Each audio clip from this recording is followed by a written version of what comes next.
నమస్తే welcome to Myra media నేను మీ కేవీఆర్ ఆంధ్రప్రదేశ్ లో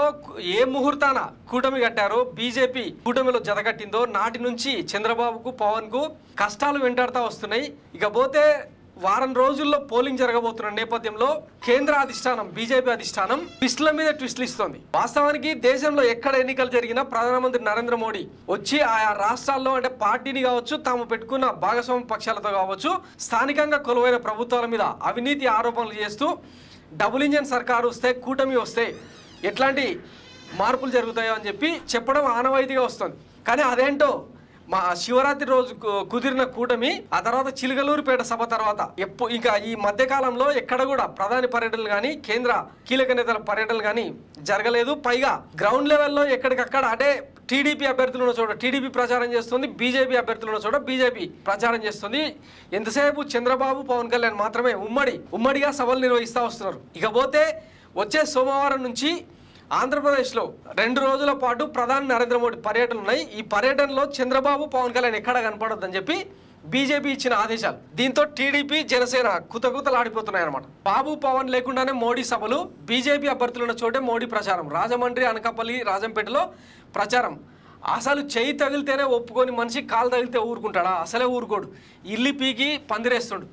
ఊరంతా గాయగత్తర చేస్తుంది బీజేపీ పరిస్థితి కూడా అట్లనే ఉంది మేనిఫెస్టోలో చంద్రబాబుతో పాటు పక్కన తన ఫోటో ఉంచితే వద్దన్న ప్రధాని మోడీ ఇప్పుడు చంద్రబాబు పవన్ తో కలిసి ప్రచారం చేస్తారా అంటే చేయరు వాస్తవానికి టీడీపీ జనసేన బీజేపీలో ఉమ్మడి మేనిఫెస్టో మొన్న విడుదలైంది వాస్తవానికి 3 పార్టీలు కలిసి ఉమ్మడి ఎన్నికల్లో పోటీ చేస్తున్నప్పుడు సీట్లు కూడా పంచుకొని మరి బరిలోకి దిగుతున్నప్పుడు మేనిఫెస్టోలో కూడా 3 పార్టీల ఫోటో ఉండాలి కానీ ప్రధానమంత్రి నరేంద్ర మోడీ ఫోటో పెట్టినా కూడా ఆ రోజు మేనిఫెస్టో విడుదల సందర్భంగా ఢిల్లీ నుంచి ఫోన్లు వచ్చినాయి తీసేసిరు దాంతో 4 గంటల పాటు వాయిదా పడిందని మనమే ఒక స్టోరీలో చెప్పుకున్నాం ఇప్పుడు ఏకంగా అంటే రాష్ట్రానికి బీజేపీ వస్తున్నా ఎక్కడ కూడా ఉమ్మడిగా సభలు నిర్వహించే అవకాశం లేకుండా పోయింది అయితే దీనికి బీజేపీ పెద్దలు నో అన్నారని అందుకే మోడీ పేరు ఫోటో లేకుండానే కేవలం చంద్రబాబు పవన్ ఫోటోలతో మేనిఫెస్టో విడుదల చేశారు ఆ మేనిఫెస్టోతో తమకు సంబంధం లేదని దాని అమలు అనేది వాళ్ళ బాధ్యత అని బీజేపీ చెప్పగానే చెప్పింది అనమాట ఇక ఎన్నికల ప్రచారం అనేది తుది అంకానికి చేరిన తరుణంలో మోడీ మరోమారు ఆంధ్రలో ప్రచారానికి వస్తున్నారు గతంలో వచ్చి పవన్ చంద్రబాబుతో కలిసి చిలకలూరుపేటలో బహిరంగ సభలో మాట్లాడారు అప్పుడు కూడా ఎన్డీఏను గెలిపించండి అన్నారు తప్ప మాట వరుసకైనా జగన్ ను విమర్శించలేదు బాబును నెత్తికెత్తుకొని గెలిపించాలని ప్రజలకు కోరలేదు వాస్తవానికి బీజేపీ ఆంధ్రాలో 6 లోక్సభ 10 అసెంబ్లీ స్థానాల్లో పోటీ చేస్తుంది ఇప్పుడు మోడీ 2వ విడత ప్రచారానికి వస్తున్నారు ఇందులో భాగంగా 7-8 తేదీల్లో ఏపీ ఎన్నికల ప్రచారానికి ప్రధాని మోదీ వస్తున్నారు 7వ తేదీన పార్టీ రాష్ట్ర అధ్యక్షులు పురంధరేశ్వరి పోటీ చేస్తున్న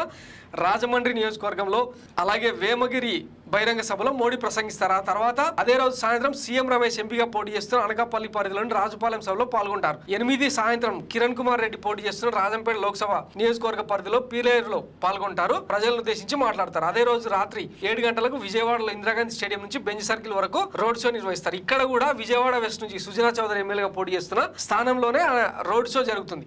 సో ఇది మొత్తం ఏం చెప్తోందంటే బీజేపీ అభ్యర్థులు ఎక్కడైతే పోటీలో ఉన్నారో ఆయా స్థానాల్లో మాత్రమే ప్రధాని మోడీ పర్యటనలు ఉన్నాయి ఆ పర్యటనలకు కూడా కూటమి నేతలను అంటే చంద్రబాబును కానీ జనసేన అధినేత పవన్ కళ్యాణ్ కానీ ఇన్వైట్ చేయలేదు వాళ్ళకు కనీస సమాచారం కూడా లేదు సో ఇది కూటమిలో నలుగుతున్న వ్యవహారం ఇప్పటికే అంటే అంచనాలకు మించి మేనిఫెస్టోని ఇవ్వడం గతంలో శ్రీలంక అయిపోద్ది ఈ పప్పు బెల్లలాగా సంక్షేమ పథకాల పేరుతో డబ్బులు పంచితే రాష్ట్రం శ్రీలంక అయిపోద్ది జింబాబ్వే అయిపోద్ది అని చెప్పి నానాయాగి చేసిన ప్రతిపక్షాలు ఇప్పుడు జగన్మోహన్ రెడ్డి ఏజెండాను ఎత్తుకొని అంతకు మించే సంక్షేమాన్ని అమలు చేస్తామని చెప్పి మొన్న మేనిఫెస్టో ద్వారా చెప్పగానే చెప్పారు దాంతో రాజకీయ విశ్లేషకులు ఆర్థిక నిపుణులు ఏమంటున్నారంటే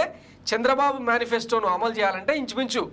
ఏడాదికి 1,50,000 కోట్లు కేవలం సంక్షేమ పథకాలకే ఖర్చు పెట్టాల్సి ఉంటుంది రాష్ట్ర బడ్జెటే ఇంచుమించు 2,80,000 కోట్లు ఉన్న నేపథ్యంలో అభివృద్ధి ఎట్లా ఈ సంక్షేమ పథకాలు ఎట్లా ఉద్యోగుల జీతాలు ఎట్లా అన్న చర్చ పెద్ద ఎత్తున జరుగుతుంది పైగా ఈ మేనిఫెస్టోను అమలు చేయాలంటే బీజేపీ సహకారం కేంద్ర ప్రభుత్వ సహకారం తప్పనిసరి ఒకవైపు బీజేపీనేమో